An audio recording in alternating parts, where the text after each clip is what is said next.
Previously on the channel, I've looked at the first two games in the Asterix series on the Master System, the imaginatively titled original Asterix, and then its direct follow-up, Asterix and the Secret Mission. The original Asterix is a fantastic game that I've got down as being a must-own if you're a Master System fan. Asterix and the Secret Mission isn't quite as good in that it feels a little cash-grabby with the way that it essentially reuses the game engine from the first game, but it doesn't do quite as much with it. However, it's still a fun game. With those two games reviewed, it was time to move on to the third and final Asterix game released for the Master System, Asterix and the Great Rescue. There's just one slight problem with that. I don't have a copy of Asterix and the Great Rescue for the Master System yet, as it's one of the 77 mostly European releases for the Master System that I haven't yet added to the collection, which makes it kind of hard to review properly. It's a later release on the console, so while there are copies out there, it's a bit hard to find in good condition, plus it's also expensive, which is why I haven't picked it up yet. Thankfully, it works out that I don't have that version of the game yet, because technically, if you go in chronological order, the version of the game that I'm reviewing today actually came first.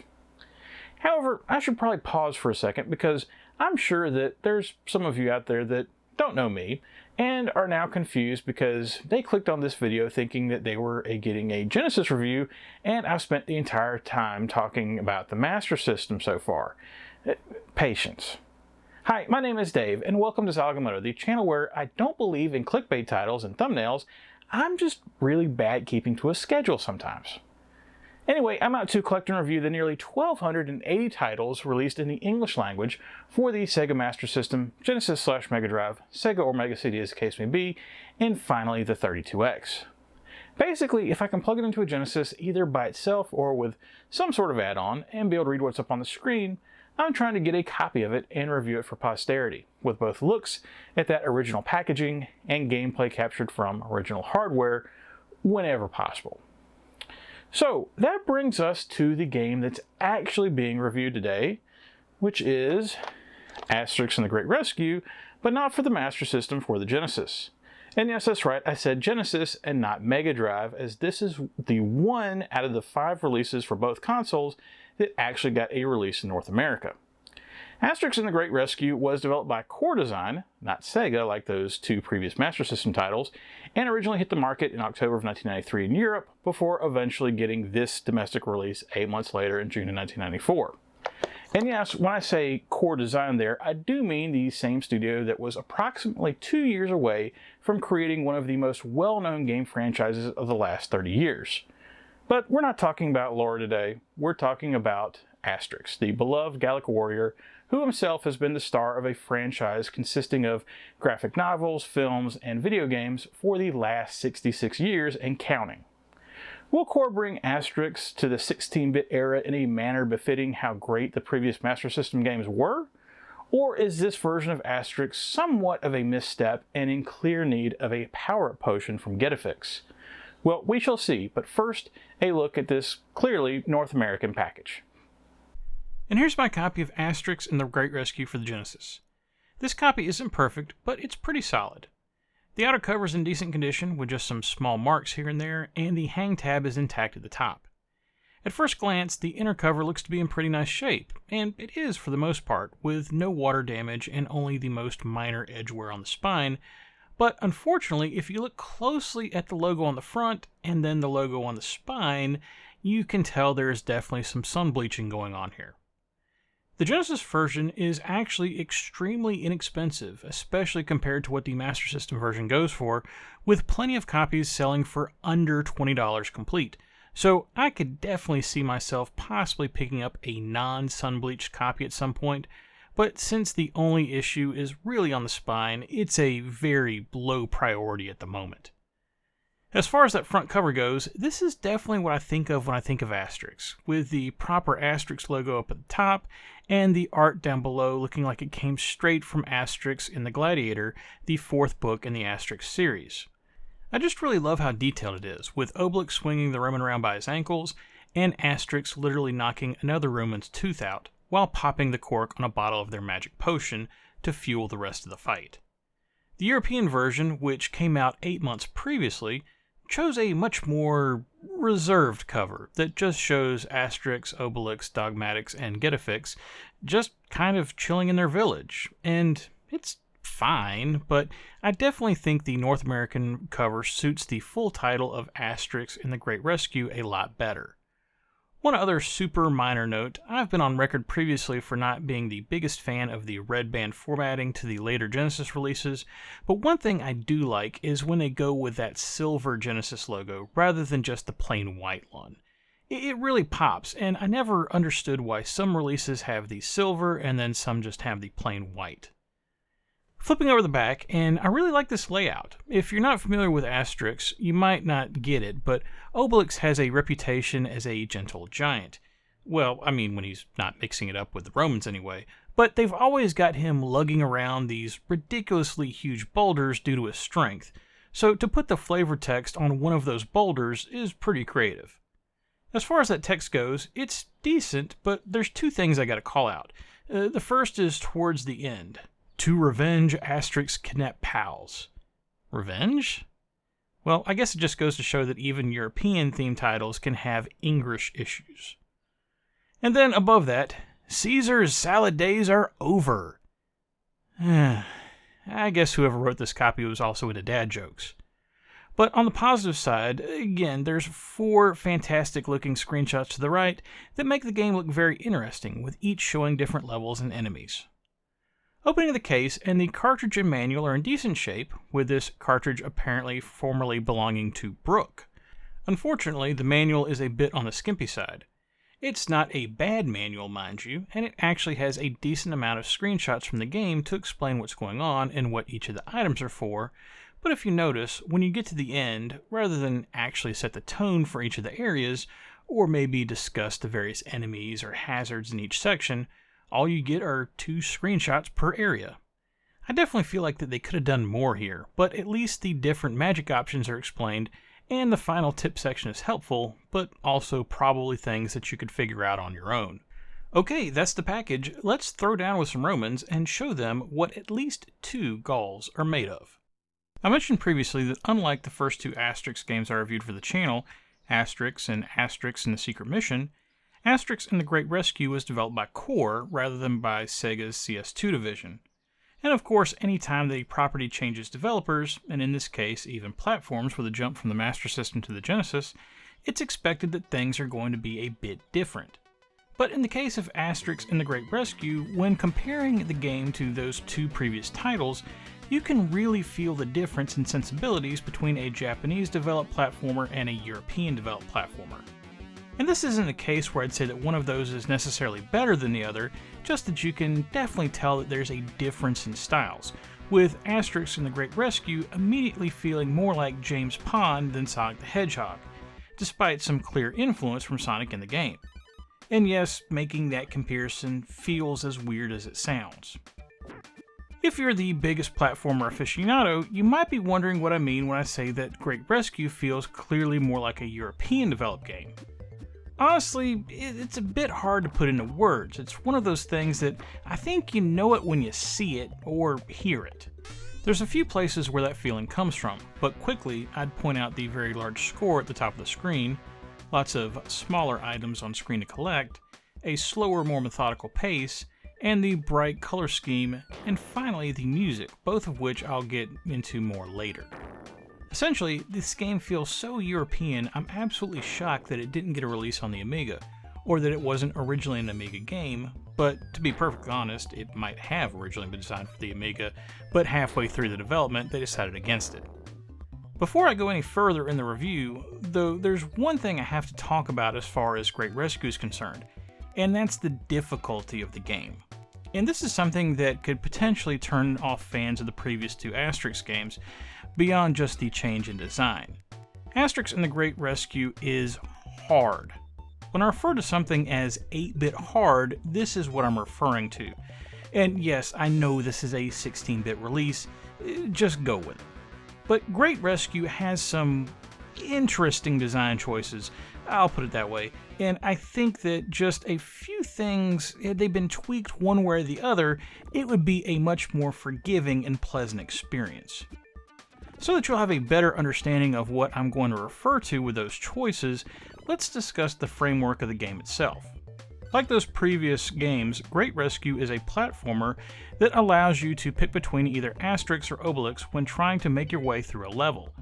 However, unlike those two previous games, I really couldn't tell much of a difference between the two characters. I felt like as playing it, the only real difference between the two, other than the graphical differences of course, was that Obelix had trouble fitting through some areas without bending down that Asterix could just walk through, but with the trade-off being that he could maybe jump just a tiny bit higher. Maybe. Honestly, the height issues made it so that I just played as Asterix nearly the entire time. I assumed that the idea would be that, with the way that the levels are constructed, in some levels it would be easier to play as Asterix and some as Obelix, but that just wasn't the reality of the game. Even the manual doesn't mention what the benefits would be to choosing one character over the other, so this just seems like a miss from the design perspective. It would have been so easy to make Asterix jump higher or Obelix do more damage, so I really just have to question what the thought process was here. Regardless of who you play as during the game, the goal is to make your way through 47 levels that are split up into 6 different areas. And to the developer's credit, there is a tremendous amount of variety to the different levels. As I played through the game, I never once thought, oh, this is just that same level again, just configured slightly differently. That is a lot of game to have different ideas for, and come up with different art, level designs, etc. I think perhaps here, if I had a complaint about the structure of the game, it's that sometimes the level that you're playing doesn't really make sense for the area it's supposed to be in, and the earlier areas seem to have more levels than the later ones, almost as if they ran out of ideas towards the end. One nice thing though that I can say about the level structure is that for every area that you finish, you'll get a password, allowing you to start back at the first level of that area once you run out of continues, which will happen. Okay, so now that we've gone over the structure of the game, let's look at some of those questionable design choices. Whether you play as Asterix or Obelix, you start out a life with 6 health units displayed on the screen by 3 bars. Nothing too out of the ordinary, right? Well, what they do that is different is that however much health you finish a level with, that's how much you start out the next level.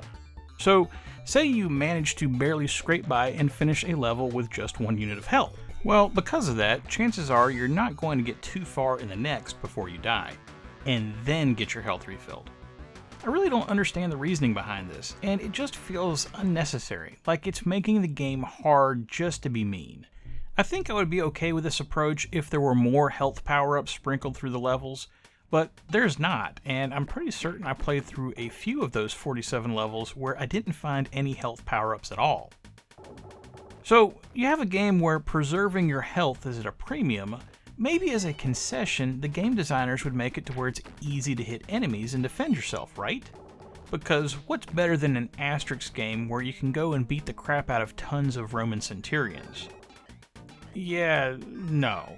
Instead, Asterix and Obelix both have an insanely short reach, meaning that enemies, and bosses, have to be almost directly on top of you before you can hit them. The manual even gets a hint about this, stating to let enemies come to you, and that is the best strategy given the circumstances, but the fact that it's even a problem is pretty ridiculous. I don't think I've ever played another game where you have to get this close to an enemy to deal damage, and to make things even worse, certain enemies take multiple hits, so you'll have to slam on the attack button to knock them out before they can get close enough to damage you.